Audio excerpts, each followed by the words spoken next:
गुरुदाता दया की दृष्टि करो, जग में नहीं कोई हमारा है। गुरुदाता दया की दृष्टि करो, जग में नहीं कोई हमारा है। स्वार्थ के संबंधी सब हैं, अब आपका एक सहारा है।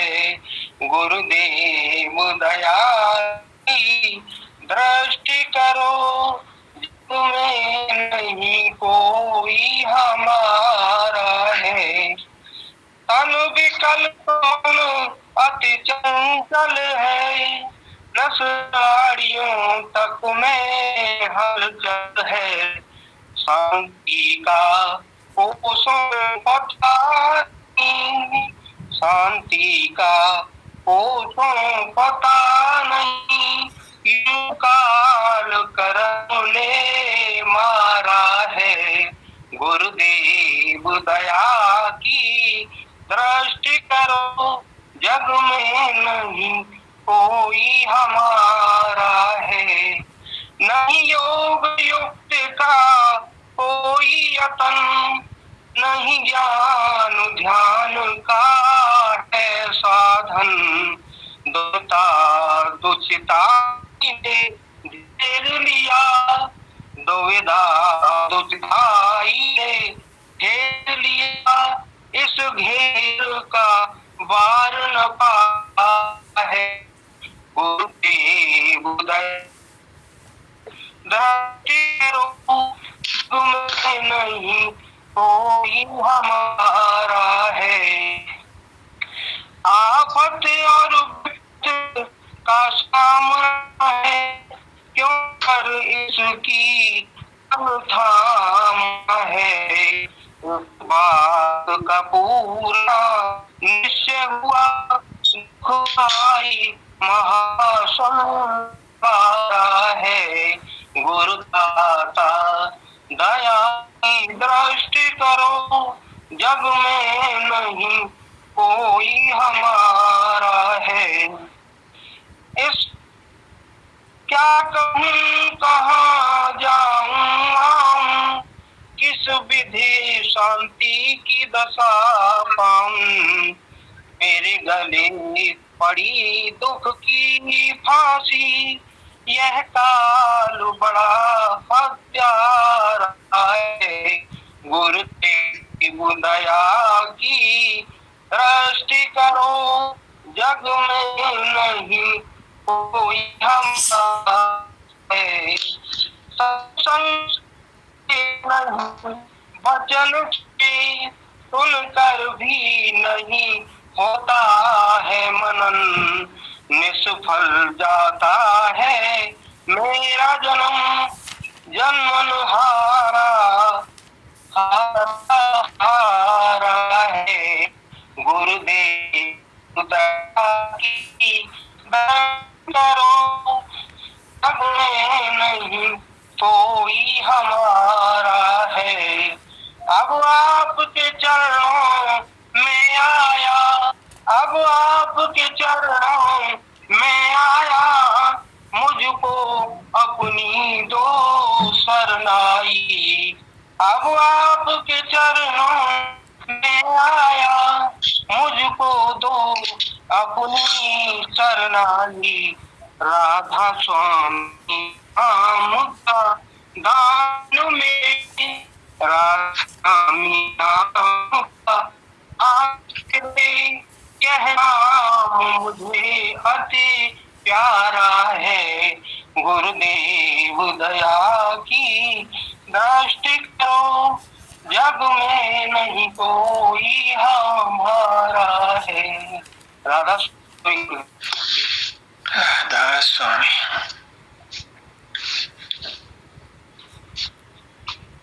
गुरुदेव अभी आपकी ही बारी है। गुरुदेव जगत व्याप्तम ब्रह्मा विष्णु शिवात्मकम् गुरु परतरम नहीं किंचित तस्मै श्री गुरुवे नमः।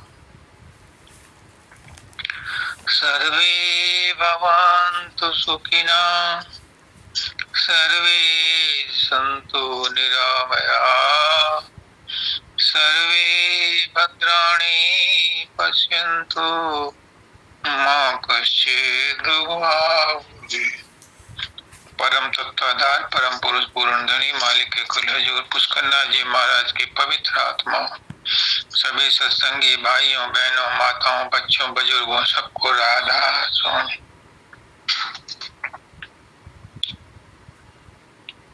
आज का सत्संग शुरुआत ही बहुत अच्छी हुई। माता जी ने आज शुरुआत ही सत्संग की प्रेम से की। प्रेम औषधि,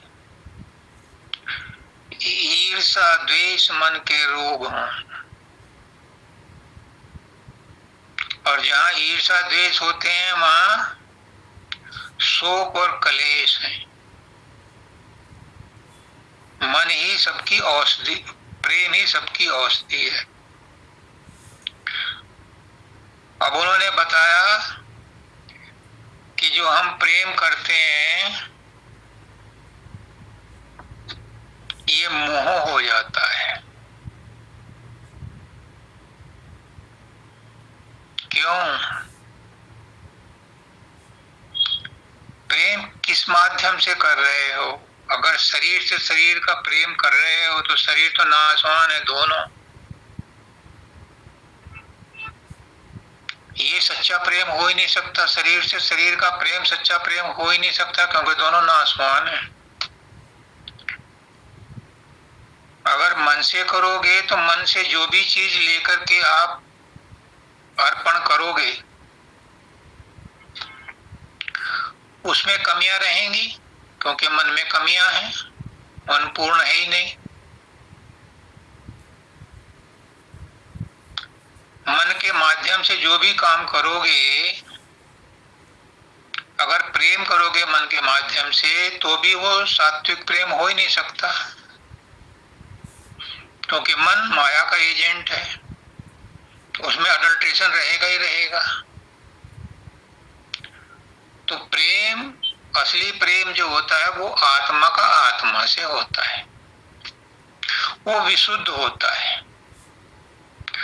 उस प्रेम में कोई कमी नहीं रहती।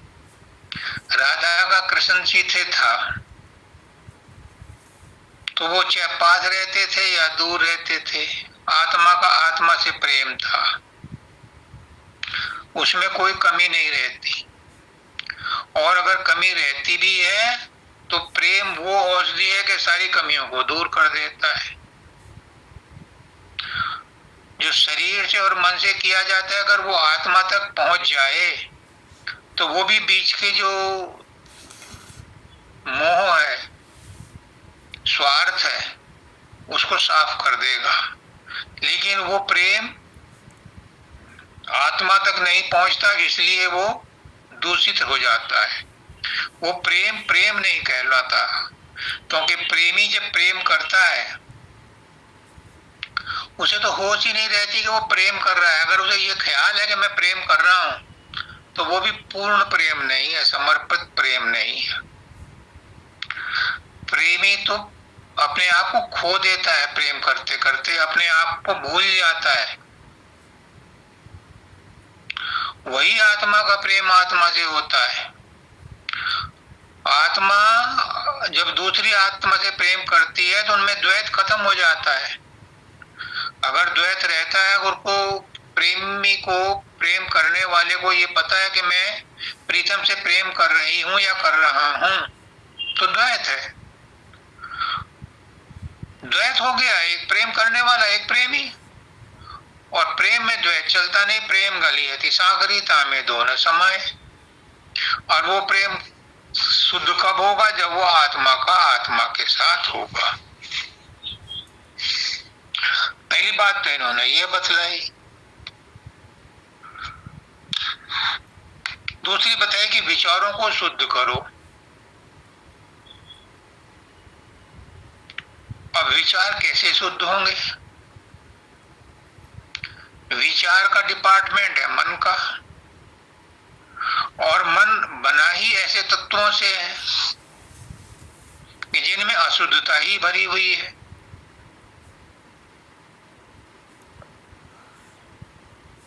तो उस मन से कैसे शुद्ध विचार होंगे?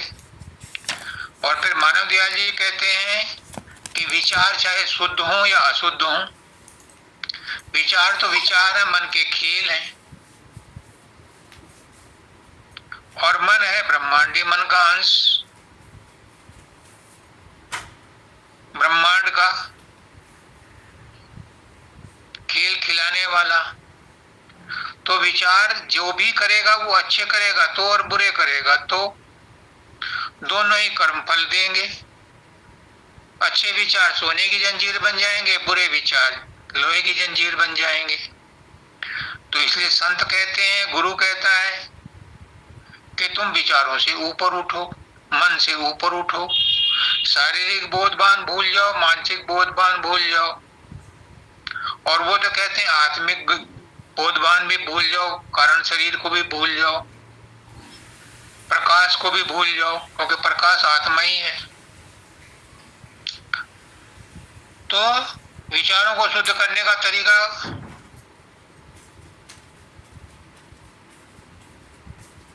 भगवान कृष्ण बताते हैं।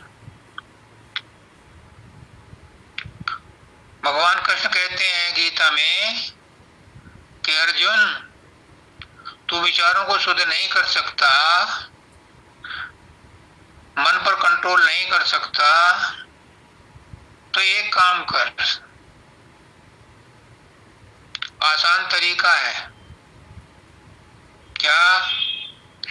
यद नासी यद करोसी यद जुहोसी, तू जो भी करता है, जो खाता है, जो तप करता है, जो पूजा पाठ करता है, जो गाली गलौच करता है, जो भी कुछ करता है, मुझे अर्पण कर दे। तो परमात्मा को अर्पण की हुई चीज शुद्ध हो जाएगी। इसलिए हम कहते हैं, गुरु कहता है कि जैसी भी टूटी फूटी भक्ति आपसे बन जाए, सुमरन ध्यान बन जाए, आप करता मत बनो। कहो, हे गुरुदेव, हे मालिक, तूने मुझे माध्यम बनाया, मुझसे जो सुमरन ध्यान बना मैंने कर दिया, अच्छा बना तो और बुरा बना तो तेरे अर्पण है, इसमें कमी समी हो तो ठीक कर लेना। तो वो स्वीकार कर ली जाएगी, वो तुम्हारे कर्मों को नहीं बनाएगी, कर्म काटने का माध्यम बन जाएगी। और यही बात आज मिश्रा जी ने भी पूछी है कि विचारों को कैसे शुद्ध करें। विचार शुद्ध नहीं होंगे, और अगर शुद्ध भी हो गए तो भी वो अच्छा कर्म बन जाएंगे, पुण्य कर्म हो जाएंगे। मानव दयाल जी कहते हैं कि तुम अच्छे और बुरे दोनों से ऊपर उठो।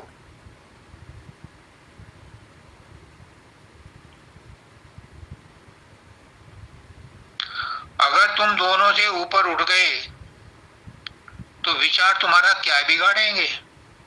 विचार आ रहे हैं, आते रहो, समुद्र में लहरें उठ रही, उठते रहो, तुम्हारा क्या बिगाड़ेंगे? तुम उसमें नहा लो। समुद्र का क्या बिगड़ता है? अगर लहरें पटारें उठती हैं तो ज्वार भाटा आता है, समुद्र का क्या बिगड़ता है? कुछ नहीं बिगड़ता। इसीलिए आप अपने आप को शरीर मत मानो, आप अपने आप को मन मत मानो।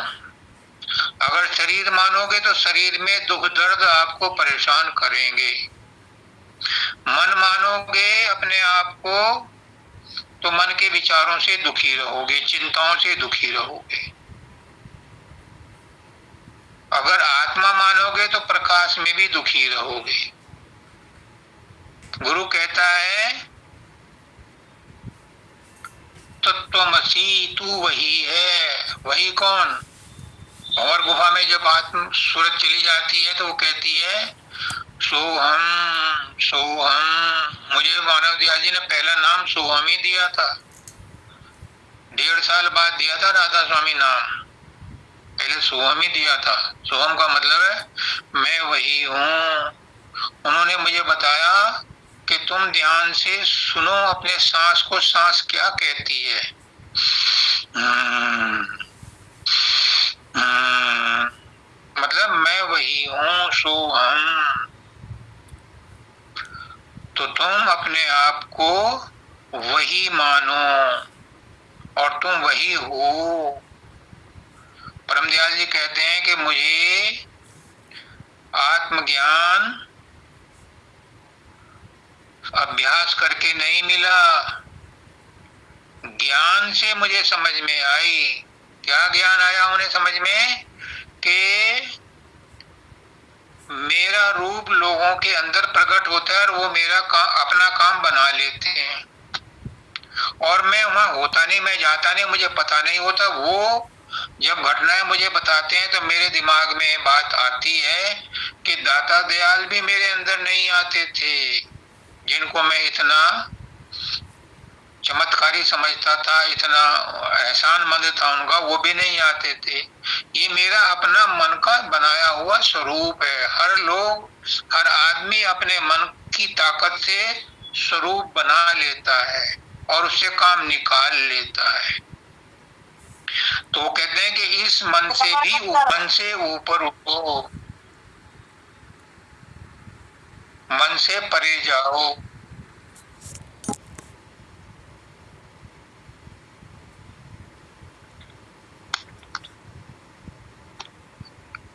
फिर आई, उन्होंने कहा पंडिता आप अपना बंद करो। हाँ, उन्होंने कहा कि आध्यात्मिकता की नींव है मानवता। जो मानवता के असूलों पर नहीं चलता वो आध्यात्मिकता को पकड़ नहीं सकता, पैर नहीं रख सकता, बिल्कुल कोई भी उसे तरक्की नहीं हो सकती। इसलिए पहले मानव बनना जरूरी है। आदमी आध्यात्मिकता बाद में आती है, मानवता पहले आती है। अगर हम दूसरों के प्रति सहानुभूति नहीं रखते, अपना सा जीव सबका जाने ताई मिले अविनाशी, अगर हमारा, कबीरदास जी कहते हैं दया राग धर्म को पाले, जग से रहे उदासी, अपना सा जीव सबका जाने ताई मिले अविनाशी। आध्यात्मिकता में वही प्रगति कर सकता है जो दूसरों के ऊपर दया करता है, अपने ऊपर दया करता है, दूसरों को ऐसा समझता है जैसा मैं हूँ। मुझे दर्द होता है तो दूसरों को भी होता होगा। मैं किसी को कड़वी बात कहती हूँ और तो दूसरों को बुरी लगती होगी, क्योंकि जब कोई मुझे कहता है तो मुझे बुरा लगता है। तो इसलिए वो काम मत करो जो आप अपने प्रति करवाना पसंद नहीं करते। ये मानवता की शुरुआत है।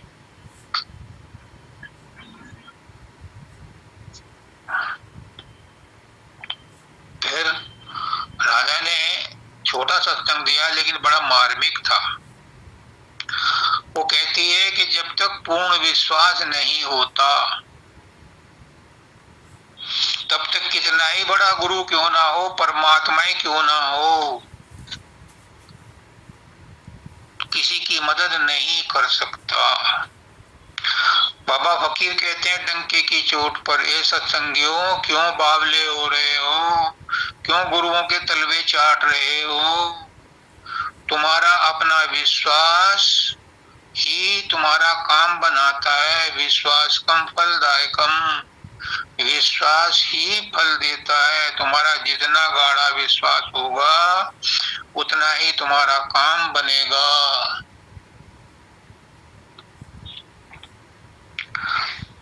तो जब तक तुम्हारा अपना विश्वास दृढ़ नहीं है तब तक गुरु कितना ही पहुंचा हुआ क्यों ना हो, कुछ फायदा नहीं होगा। और गुरु अगर 420 है, तुम्हारा विश्वास पूरा है, तो तुम्हारा काम बना बनाया है। पूरा विश्वास लाने के लिए क्या करना पड़ता है? अपना हैपना छोड़ना पड़ता है, अहंकार छोड़ना पड़ता है। छोटा सत्संग दिया लेकिन बड़ा मार्मिक था। एक एक शब्द उसका बहुत कीमती है। जब तक अहंकार है, जब तक मैंपना है, जब तक द्वैत है, तब तक भरोसा पूरा हो ही नहीं सकता। जब तक मैं है तब तक तू है। मैं तू का है रगड़ा। जब मैं गया तब तू भी गया, फिर काहे का झगड़ा। मैना रे मैना। तो ये अहंकार बीच में आता है। और अहंकार क्या है? ये मन चतुष्टय है। मन बुद्धि चित्त अहंकार ये मन का ही लीडर है, मन का ही खिलाड़ी है, मन का ही पार्ट एंड पार्सल है। ये ब्रह्मांड की और माया की और ब्रह्म की लीला है। अहंकार इतना झीना होता है कि किसी को पता ही नहीं होता। जो ये कहता है मुझे अहंकार नहीं है, उसे भी अहंकार इस बात का है कि वो बोल रहा है और ये कह रहा है कि मेरा अहंकार नहीं है। जिसको अहंकार नहीं होता वो चुप रहता है। मैं भी बक बक करता रहता हूँ, मुझे भी अहंकार है। लेकिन गुरु की आज्ञा को पालन करने के लिए उन्होंने मुझे माध्यम बनाया, वो किसी और को बना सकते हैं। उनके बस में है, वो चाहे जिससे जो काम ले लें, तिनके को माध्यम बना लें। पुष्करनाथ जी कहते हैं कि खुदा मेहरबान तो गधा पहलवान। हम क्या सत्संग दे सकते हैं? ये वही है जो दिलवा लेते हैं सत्संग, वही है जो बोल लेते हैं। हमारे किसी की हिम्मत नहीं है कि कुछ बोल सके। जब वो चाहता है तो बुलवा लेता है, क्योंकि उसे अपने आत्माओं को ज्ञान देना है तो किसी न किसी को माध्यम बना लेता है।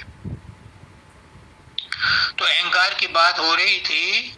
किसी ने कहा है अहंकार का तजना ही फना होना। ये अहंकार को तजना ही शरणागति होती है, और कोई शरणागति नहीं है। जब तक अहंकार है तब तक शरणागति भी नहीं होती। मिटा दे अपनी हस्ती को अगर कुछ मर्तबा चाहे, कि दाना खाक में मिलकर गुले गुलजार होता है। अगर तुम्हें आध्यात्मिकता में प्रगति करनी है,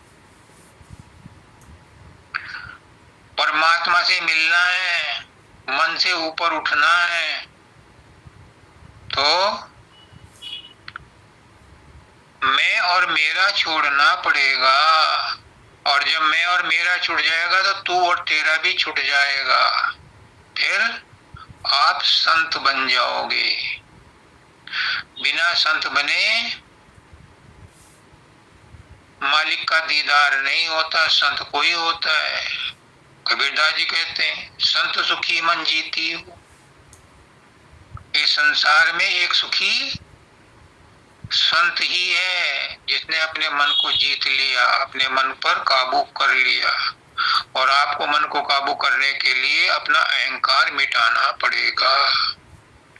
मन अगर बस में नहीं आता तो कोई बात नहीं, मत झगड़ो, मन से लड़ाई मत करो, क्योंकि मन बहुत ताकतवर है, ब्रह्मांडी मन का अंश है। जितना ताकत ब्रह्म में है उतनी ताकत इस मन में है, क्योंकि ये उसी का अंश है। तो कृष्ण भगवान कहते हैं कि तुम इस मन से न दुश्मनी रखो न दोस्ती रखो, तुम अपना काम बनाओ। मन जहां जाता है जाने दो। देखो कितने मजे की बात है, पुष्करनाथ जी क्या कह रहे हैं। जहां जहां मन जाता है वहां गुरु को बैठा दो। अगर विचारों में जाता है, वासनाओं में जाता है, तो वहां परमात्मा को बैठा दो, गुरु को बैठा दो। हे मालिक, ये मन ऐसे उपद्रव मचा रहा है आपके सामने, आप मौजूद हो, आपकी अदम मौजूदगी में मन ये विचार कर रहा है, ये विचार आपको अर्पण है।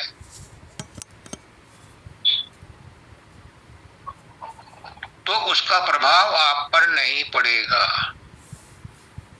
मन को गुरु को देने का मतलब ये है कि जहां जहां भी मन जाए वहां वहां गुरु को बैठा दो। अब गुरु को बैठाने का एक मतलब और है क्या, कि जब गुरु कहीं प्रेजेंट है, जब बाप सामने बैठा है, तो बच्चा शरारत नहीं करेगा। अगर आपको विश्वास हो गया कि गुरु मेरे मन में बैठा है, तो आप डरोगे कि गंदे विचार ना आए। बाबा फकीर कहते हैं कि जब वो बसरा बगदाद में थे तो अकेले बाजार नहीं जाते थे, दो दो चार चार आदमी मिलकर जाते थे। क्यों? कुछ ऊंच नीच हो गई तो गुरु को क्या मुंह दिखाऊंगा। वही बात आप यहाँ लागू करो अपने ऊपर। जब साधन अभ्यास में बैठते हो तो मन से कहो, मैंने कई बार पहले भी कहा है, आज फिर रिपीट कर रहा हूं, पुष्करनाथ जी करवा रहे हैं क्या, कि अपने आप से बात करो। अपने आप से बात करने का क्या मतलब है? अपने मन से बात करो, खुल के बात करो। क्या? जो तुमने सत्संग में सुना नोट कर लो। जो तुमने सत्संग में सुना मन से कहो कि देख आज गुरु ने क्या कहा। तुम इसे टालना मत, हंसी मजाक मत लेना। तुम सोचते हो कि मन ने सुन लिया था।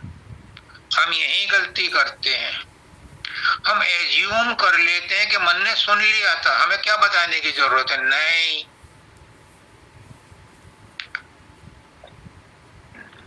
अभी आचार्य द्विवेदी जी ने बताया कि वो साधारण रूप से सुना था,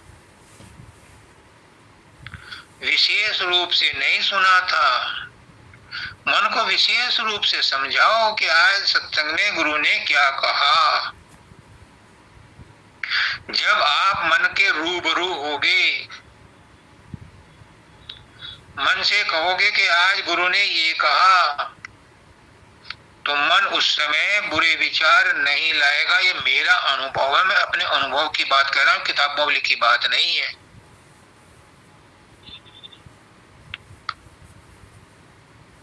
मेरे मन में भी आते हैं, पर मैं कहता हूं गुरुदेव ये विचार आपको अर्पण है। आपने कहा था कि विचारों को मुझे दे दो, तो ये विचार मैं आपको दे रहा हूं।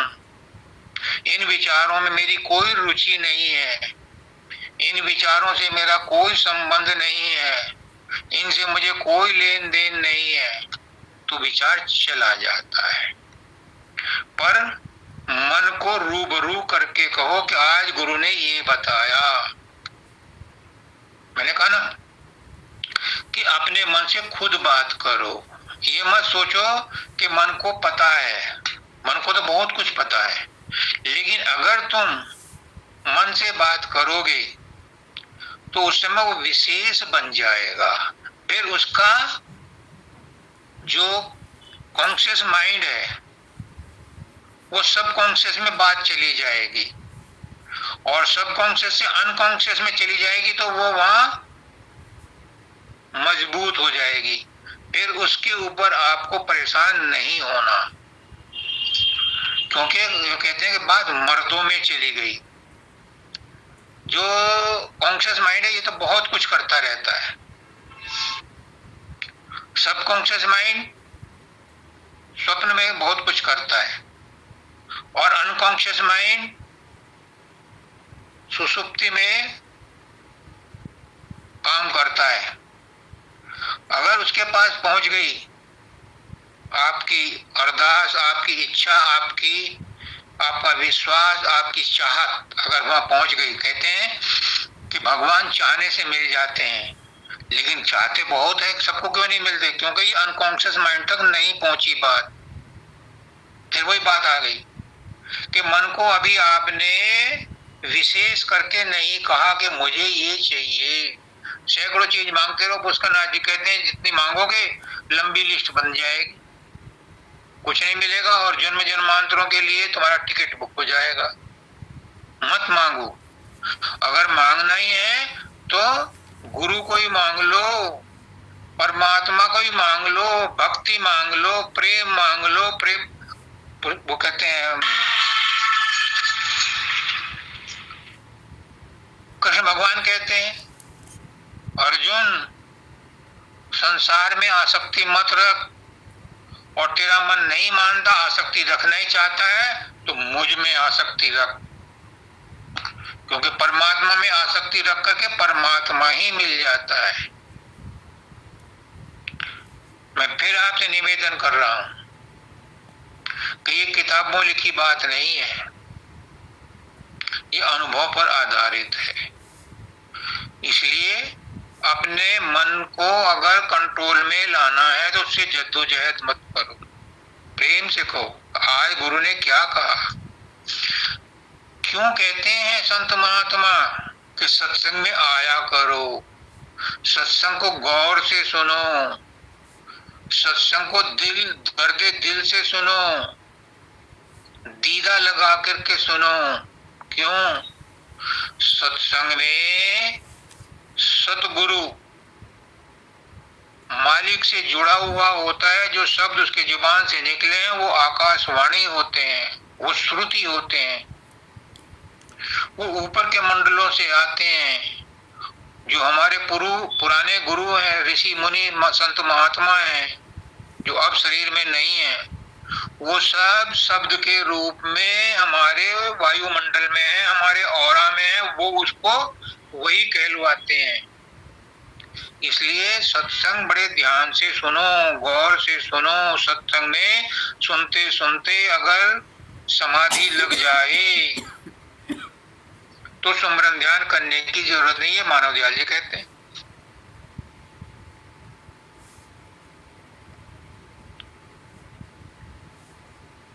सुमरन ध्यान भजन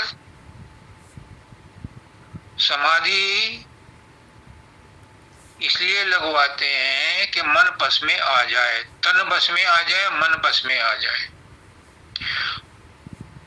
और सुन महासुन के बाद इनकी जरूरत ही ना पड़ती। गुरु कहता है स्वरूप अब तक क्या, उसे भूल जा। यहां तक आने के लिए जरूरी थी पेड़ियां सीढ़ियां, यहां से आगे सुमरन ध्यान की जरूरत नहीं है। भंवर गुफा में सतलोक में सुमरन ध्यान काम नहीं आता, वहां शब्द काम आता है। तो इसलिए कहते हैं कि मन को बस में कर लो, चाहे प्रेम से कर लो, सत्संग सुन के कर लो, कर्म योग से कर लो, निष्काम कर्म से कर लो, भक्ति से कर लो, ज्ञान से कर लो, मालिक की जो पोथी है, पोथी का पाठ कर लो, भजन पढ़ लो, उनमें रम जाओ। नाचना आता है नाचो खूब। वो कहते हैं, परम दयाल जी कहते हैं, मैं घुंघरू बांध के नाचा करता था, दाता दयाल ने मुझे एक तारा और ला दिया था, टुन टुन टुन टुन करके मैं उससे नाचा करता था। गाना आता है खूब, गाना गाओ, इतना लहर में गाओ कि अपने आप को भूल जाओ, अपनी सुध बुध भूल जाओ। बहरहाल किसी ढंग से भी अपने मन से परे जाओ। त्रिकुटी में आकर के मन शांत हो जाता है। साइंटिस्ट भी त्रिकुटी में आकर के नए नए फॉर्मूले ढूंढते हैं। ये रियाज करने वाले, गाना गाने वाले, जो भी डांसर हैं, जो भी म्यूजिशियन हैं, ये सब लय होकर के किसी काम में मशगूल होकर के अपने आप को जब भूल जाते हैं तो मन से परे चले जाते हैं। एक तरीका नहीं है मन को बस में करने का, जिससे भी मन का बस में हो जाए उससे कर। और अगर कोई चीज काम ना आए, कोई भी हथकंडा काम नहीं आ रहा, तो उद्धव गीता में कहते हैं श्री कृष्ण भगवान, एक भगवत गीता की थी उन्होंने तो अर्जुन को उपदेश दिया था, और एक कहते हैं कि शिष्य ही गुरु को गुरु बनाता है। कई दिन से वंदिता मुझे कह रही थी उद्धव गीता उद्धव गीता, आज मैंने वो डाउनलोड ही कर ली। तो उसमें कृष्ण भगवान कह रहे हैं उद्धव से कि अगर तुम मन को बस में करने में पूरी तरह से नाकामयाब हो गए, पूरी तरह से, तो स्वीकार कर लो परमात्मा के सामने, अपने इष्ट के सामने, अपने गुरु के सामने कि हे मालिक, मैं मजबूर हूं, मैं इसको कंट्रोल नहीं कर सकता, आप संभालो। तो अपनी असमर्थता जाहिर करो और क्या करो, सब कुछ समर्पण कर दो। फिर क्या होगा, फिर वो आप संभाल लेगा। जो कुछ भी तुम करो, जो अब तक कर लिया, ये नहीं कि कुछ भी ना करो तो संभाल ले ना। 100% आदमी आजकल इसी पर विश्वास करते हैं, गुरु अपने आप कर लेगा। और पुष्करनाथ जी का ढोल बजाऊंगा मैं। पुष्करनाथ जी कहते हैं गुरु तो कर रहा है, अब तक जो कर रहा है वो भी गुरु ही कर रहा है। तुम जो सांस ले रहे हो, तुम जो रोटी खा रहे हो, तुम जो परिवार चला रहे हो, ये गुरु ही चला रहा है। तुम ऐठे ऐठे फिरते हो कि तुम सब कुछ करते हो, तुम कुछ नहीं करते, गुरु ही सब कुछ करता है। जब सब कुछ गुरु करता है तो ये भी सब कुछ को अपने आप ही कर लेगा, पर वो सामान्य रूप से करेगा। फिर दोष मत देना कि मुझे अध्यात्म में तरक्की नहीं हुई, सामान्य रूप से सब कुछ कर रहा है वो। अगर उसे विशेष में कन्वर्ट करना है तो विशेष तुम्हें भी कुछ करना पड़ेगा। मैं तो पुष्करनाथ जी का ढोल बजाऊंगा। वो कहते थे गुरु तो अपना काम कर रहा है, तुम भी तो अपना काम करो। तुम्हारा काम क्या है, कम से कम उसमें विश्वास तो करो, गुरु पे विश्वास तो करो, गुरु पे भरोसा तो रखो।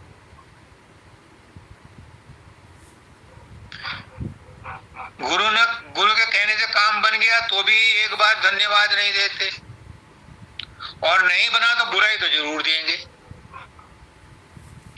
पुष्करनाथ जी कहते हैं कि गुरु एक बार कहता था तेरा काम हो जाएगा, उसका काम हो जाता है। क्यों? अगर विश्वास किया तो काम हो गया, नहीं विश्वास किया तो नहीं होता।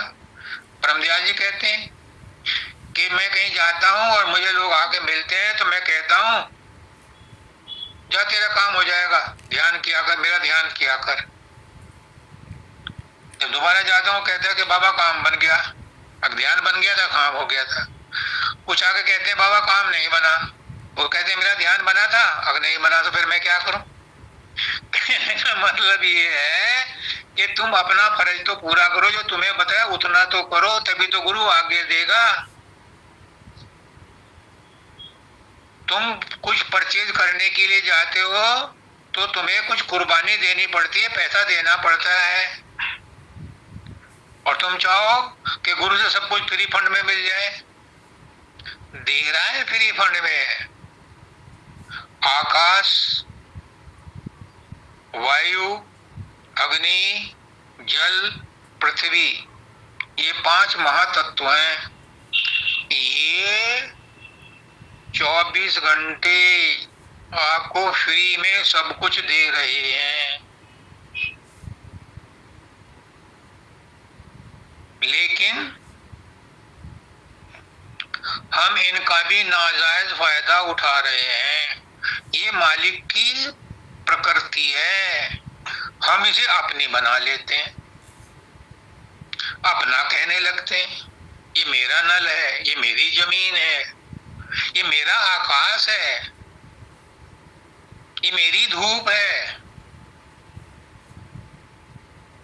जब हम बच्चे थे तो धूप में जब खड़े होते थे तो कहते मेरी धूप में ना रोका जरा, इस तरह को हो, मेरी धूप है ये। उससे मतलब बच्चे नादान थे। लेकिन आजकल के पढ़े लिखे लोग भी यही कहते हैं कि ये मेरी है, मेरी है। जब तेरी है तो परमात्मा दूर खड़ा रहता है, तेरी है तो तू कर ले, फिर दुखी क्यों होते हो? इसलिए जो फ्री फंड में मिला है उसको सबको बांट करके खाओ। ईसा उपनिषद का पहला ही श्लोक है। ईशावास्यम इदं सर्वं यत् किंचित् जगत्यां जगत् तेन तक्तेन भुंजिता मा गृधः कश्चिदन। इस संसार में जो कुछ भी है, जो कुछ भी है, चाहे परिवार है, रिश्तेदार हैं, पति पत्नी है, बच्चे हैं, धन है, मकान है, सूर्य है, तारे हैं, नदियां हैं, पर्वत है, जो कुछ भी है सब ईश्वर से आच्छादित है, सब गुरु से आच्छादित है। गुरु ईश्वर एक ही है। मैं तो जब से गुरु मत में आया हूं, मेरे अंदर और बाहर में परमात्मा कोई और दूसरा है ही नहीं सिवाय गुरु के। गुरु को परमात्मा मानता। तो इस संसार में जो कुछ भी है वो गुरु से आच्छादित करने किया हुआ है। वो सब कुछ गुरु के रूप में ही प्रकट है, और जो अप्रगट है वो भी गुरु है, और जो प्रकट है वो भी सब एंटायर कॉस्मोस, सारा ब्रह्मांड, कोटि कोटि ब्रह्मांड गुरु से ही आच्छादित हैं। फिर क्या कहते हैं? ईशावास्यम इदं सर्वं यत् किंचित् जगत्यां जगत्। और ये सब तेरे लिए ही दिया गया है। फल अपना फल नहीं खा, वृक्ष अपना फल नहीं खाता, नदी अपना पानी नहीं पीती, धूप अपने लिए नहीं निकलती, वायु अपने लिए नहीं चलती, आकाश अपने लिए नहीं फैला हुआ। ये सब हमारे लिए ही है, हमारे उपभोग के लिए है। तो क्या उपभोग कैसे करो? तेन तक्तेन भुंजिता, उसे त्याग भाव से बांट करके खाओ। जब बांट करके खाओगे, सबके हित के इस बारे में सोचोगे, आध्यात्मिकता तब मिलेगी जब मानवता आ जाएगी। जब मानवता के बारे में सोचोगे, पशु पक्षी तो बेचारे पशु पक्षी हैं, वो क्या करेंगे? उनमें सोचने की विवेक है ही नहीं। विवेक तो मैं फिर पुष्करनाथ जी को कोट करूंगा, मैं तो उन्हीं का ढोल बजाऊंगा। पुष्करनाथ जी कहते हैं विवेक तो सिर्फ इंसान को मिला है। तो फिर ये इंस्ट्रक्शंस इंसान के लिए है कि बांट कर खाओ। फिर लास्ट में क्या कहते हैं? माँ गर्द कसधनम, किसी के धन का लालच मत करो। देखो कितना बड़ा कम्युनिज्म है इसमें, सोशलिज्म है, कितनी बड़ी डेमोक्रेसी है ये। किसी के धन का लालच मत करो, दूसरों के धन का नहीं, अपने भी धन का लालच मत करो। क्यों? ये धन किसके साथ गया? राजा महाराजा इतने बीत गए, किसी के साथ गया, फुट्टी फुट्टी कौडी नहीं गई। इसलिए किसी के धन का लालच मत कर, अपने भी धन का लालच मत। तेरा है ही कहां से? तू लाया था?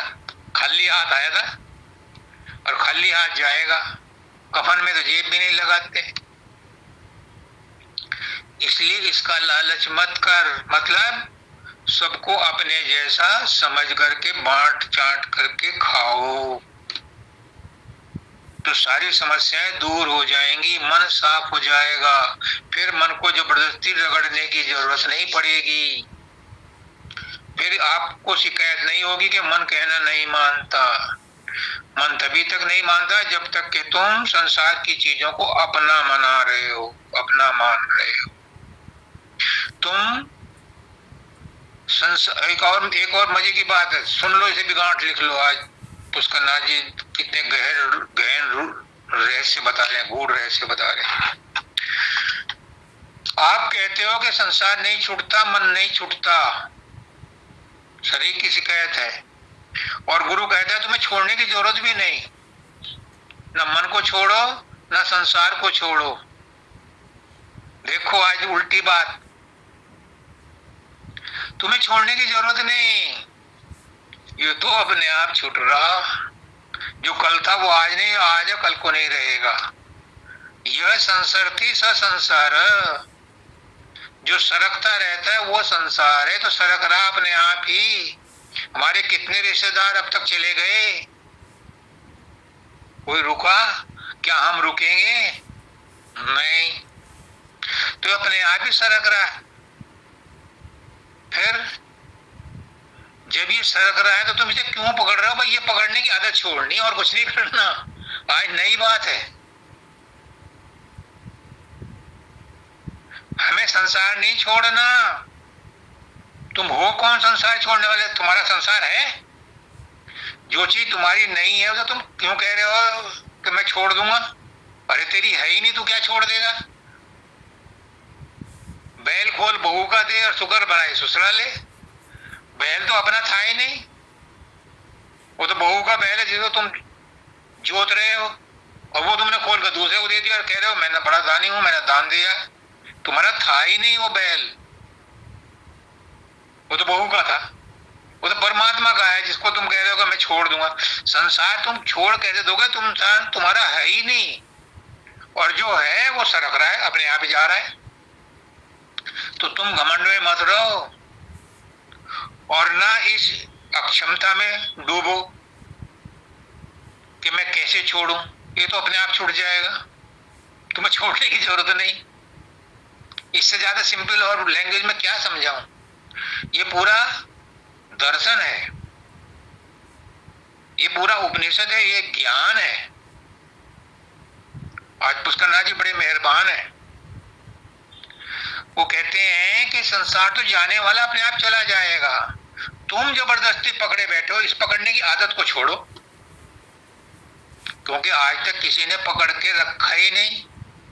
तो तुम ही कौन से बैनामा लिखा के लाए? और जो बैनामा है उनमें भी तुम्हारे मरने के बाद नाम बदलवा देंगे बच्चे,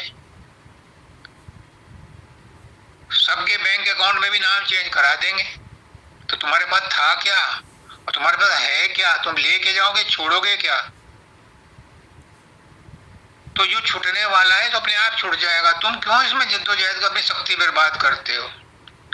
तुम तो उस पर ध्यान लगाओ जो तुम्हारा अपना है। और अपना क्या है? अपनी है आत्मा, अपनी है सूरत, अपना है वो शब्द जो यहाँ हो रहा है और यहाँ से यहाँ आ रहा है, ये यहाँ का टिका है, वो है तुम्हारा अपना। वो है मेरी जात, ये है मेरी सिफात, वो है मेरा अप्रकट रूप और ये है मेरा प्रकट रूप। इस प्रकट रूप से मुझे अप्रकट पर पहुंचना है और वो रास्ता गुरु बताता है। तो पकड़ने के और छोड़ने के चक्कर में मत पड़ो। अब जो आज शब्द पढ़ा है उसकी 2-4 लाइनें देख लो क्या कहते हैं। दया की दृष्टि करो, जग में कोई नहीं हमारा है। मैं भी अब तक यही कहता चला रहा हूं। सारा सत्संग इसी बात पर हुआ है कि जिसको तुम पकड़े बैठे हो ये तुम्हारा है ही नहीं। झूठ मूठ में तुम झूठ को सच माने बैठे हो और जो सच है उसकी तरफ तुमने ध्यान ही नहीं दिया। जिस संसार को कह रहे हो मेरा मेरा मेरा, बच्चे मेरे, पत्नी मेरी, ये मेरा वो मेरा, तुम्हारा कुछ भी नहीं है। ये तो जिसका है उसका है, तुम्हारी एक ही चीज है मैं। इस मैं को छोड़ दो तो सब कुछ तुम्हारा, फिर सब कुछ तुम्हारा। मैं छूट गया तो सब कुछ तुम्हारा, और जब तक मैं है तब तक तू है, और जब तक मैं और तू है तब तक संसार है। तो गुरु दया दृष्टि करो। गुरु क्या दया दृष्टि करेगा? गुरु तो दया दृष्टि कर रहा है, समझो। गुरु एक ही दया दृष्टि करता है। आज लिख लो, पल्ले में गांठ बांध लो, गुरु एक ही दया दृष्टि करता है, झूठी दया दृष्टि नहीं। मैं भले जहन्नुम में जाऊं, मैं भले नरक में जाऊं, लेकिन मैं झूठ नहीं बोलूंगा। गुरु कोई दया दृष्टि नहीं करता, गुरु किसी को कुछ नहीं देता।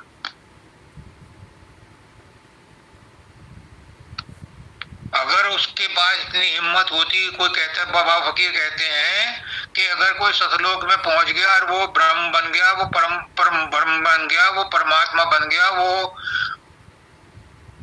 सतपुरुष से मिल गया, उसमें इतनी ताकत होनी चाहिए कि अपने घर वालों की बीमारियां दूर कर दे, अपनी ही कर ले। कुछ नहीं करता, सबको अपने कर्म भुगतने पड़ते हैं। क्या दया दृष्टि करता है गुरु? करता है क्या? हमारे भ्रम मिटाता है भाई, यही एक दृष्टि है। हम जिसको सच माने बैठे हैं वो झूठ है, झूठ का पुलंदा है। गुरु कहता है कि तू झूठ को सच माने बैठा है भाई, यही दृष्टि है। वो सच्चाई का पता बताते हैं, सच्चाई तेरे अंदर है। तू सच्चाई को पकड़, उस पर विश्वास कर, वो तेरा भला करेगी। और वो क्या है? वो है अंदर में सूरत। तो सूरत को पकड़, वो है तेरी जात, वो है तेरा हैपना, वो है तेरा अस्तित्व। उसको पकड़ और उसकी डोरी से पकड़ करके अपने यहाँ पहुंच जा, अशब्द गति में। गुरु ये दया दृष्टि करता है। बाहर की दया दृष्टि तो तुम्हारे कर्मों का फल है, भाग्य का फल है, जो उसमें मिला लिखा है मुकद्दर में वो मिलेगा, उसको कोई नहीं टाल सकता। गुरु खुद अपने आप अपने बीमारियों को नहीं टाल सकता, तो तुम्हारी क्या टालेगा?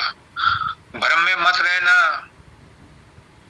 गुरु यही दया दृष्टि करता है कि तुम्हें सच्चाई का पता बताता है, और उसे लेने के लिए कोई गुरु के पास आता नहीं। गुरु के पास तो लोग संसार मांगने आते हैं। शांति का कोसों पता नहीं, कहां से आएगी शांति? पुष्कना जी कहते हैं कि मन की शांति ही परमात्मा का साक्षात्कार है। मन को शांत कर लो, परमात्मा तो इतनी देर में मिल जाएगा। पर मन की शांति कहां से आएगी? कोसों दूर है, और काल कर्म ने मारा हुआ है, वो शांति नहीं आने देता। मन को शांत होने ही नहीं देता। मन बना ही ऐसे मटेरियल का है कि ये अशांत ही रहता है, इसमें चिंताएं भरी रहती हैं, इसमें उपद्रव भरे रहते हैं, इसमें विचार भरे रहते हैं। ये मटेरियल ऐसा लगाया है इसमें, कहते हैं ना तुखम खराब है। किसी वैश्या के बेटे से तुम उम्मीद करो कि वो राजनेता बन जाएगा, राजनेता बन जाएगा, वो साधु संत बन जाएगा, मुश्किल है, क्योंकि तुखम ही खराब है। तो मन का जो मटेरियल लगा हुआ है वो ऐसा पहले से ही खराब है कि उस पर विश्वास मत करना। हाँ, गुरु की संगत में रह करके मन परिवर्तित हो जाता है, लेकिन किनका? जो चाहते हैं, जो बार बार रगड़ खाते हैं, उनका हो जाता है। मेरा हुआ है, मैं 3 गुरुओं के चरणों में बैठा हूं, पता नहीं होता था कि किस नशे में सुबह को 4 बजे उठ करके ट्रेन पकड़ता था, EMU, और रात को 8 बजे 7 बजे 6 बजे आता था। धुन सवार थी,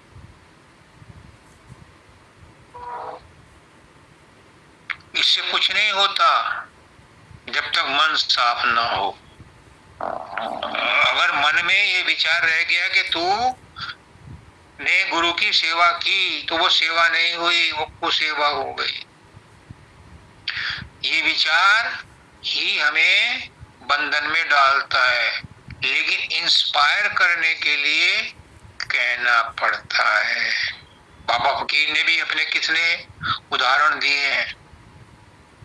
सिर्फ इसलिए वो कहते थे कि मैं अपनी कमियां इसलिए बता रहा हूं सत्संगियों, ताकि तुम इस पर गौर कर सको, उन गलतियों को ना दोहराओ जो मैंने की है। मैं अपना मुंह काला करके तुम्हें अपनी कमियां बता रहा हूं। ये सच्चा ज्ञान है, ये किताबी ज्ञान नहीं है, ये उपनिषदों में नहीं लिखा, ये गुरु अपना सच्चा ज्ञान, अपना अनुभव बताता है। सब कहते हैं काल बड़ा हत्यारा है, काल से ज्यादा तो काल किसने बनाया? पहले चलो इसी बात का फैसला हो जाए। काल कहां से आया? एक भक्त कहता है, हे मालिक, हे जगदीश्वर, हे जगत के विधाता,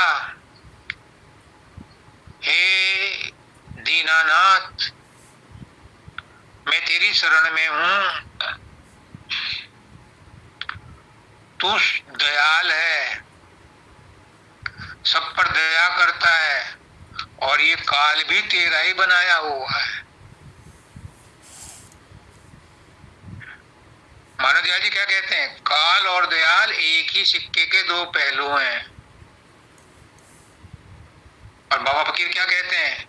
राम और रावण एक ही थाली के चट्टे बट्टे थे, अलग नहीं थे, सब उसी ने बनाए थे, वो खेल खेल रहा था।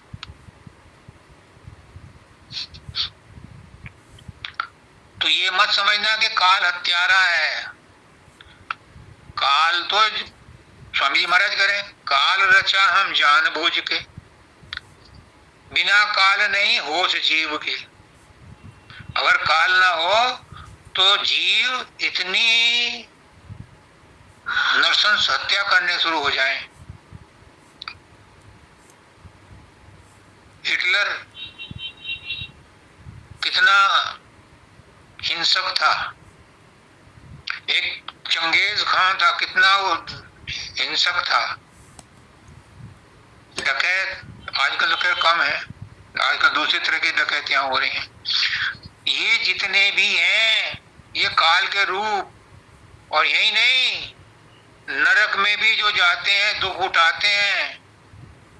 स्वामी जी महाराज कहते हैं काल तो हमने जानबूझ के बनाया ताकि जीव नियंत्रण में रहे, डर के रहे।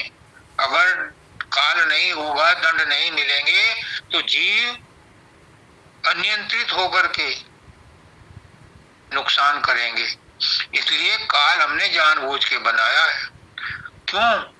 क्योंकि काल ठोक पीट करके उस आत्मा को, उस सूरत को इस लायक बना देता है कि गुरु उसे फिर अपने रंग में रंग करके उसे सतलोक पहुंचा दे। अगर काल नहीं होगा तो वो जो आत्माएं लिपटी पड़ी हैं पापों में, उनका तो कभी नंबर ही नहीं आएगा उठने का।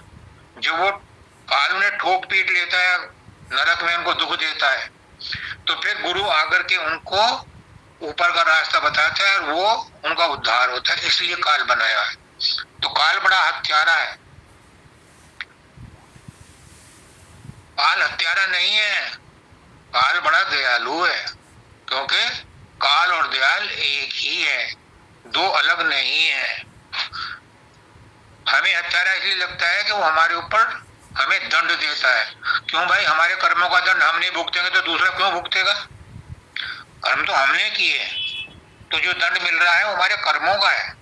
तो काल की बुराई नहीं है, परमात्मा की बुराई नहीं है।